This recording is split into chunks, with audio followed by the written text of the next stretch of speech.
হ্যাঁ, করা যায়। বাট আমি যদি মনে করি আমি একটা গুড ক্যান্ডিডেট, যে আমি দেশের জন্য বলেন, আমি আমার এলাকার জন্য বলেন, ইভেন আমি অ্যানিমেলদের জন্য বলেন, সব কিছুর জন্য যদি আমি ওই রকম স্ট্রং একটা ক্যান্ডিডেট হই কখনো, তাহলে আমি করবো। আদারওয়াইজ যদি নিজেকে মনে করি যে না আমি পারবো না, কখনোই করবো না। দেখানোর লোক দেখানোর জন্য এগুলো এই কাজ আমি করবো। আপনি যদি মন্ত্রী হন তাহলে দেশের জন্য কোন কাজটাতে আপনি অবদান বেশি রাখবেন?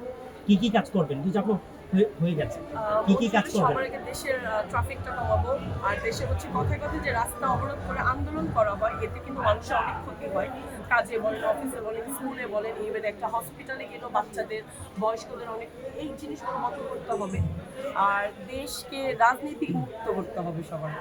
মুক্ত করলে হয়তো আমরা সবাই সুষ্ঠুভাবে রাজনীতি মুক্ত না অপরাজনীতি মুক্ত? রাজনীতির মধ্যেই তো অপরাধ থাকে, যেটা হচ্ছে সুষ্ঠু অপরাজনীতি। রাজনীতি থাকবে, অপরাধ রাজনীতি থাকবে না, এটা চাচ্ছি। তাহলে আপনি কি প্রতিশ্রুতি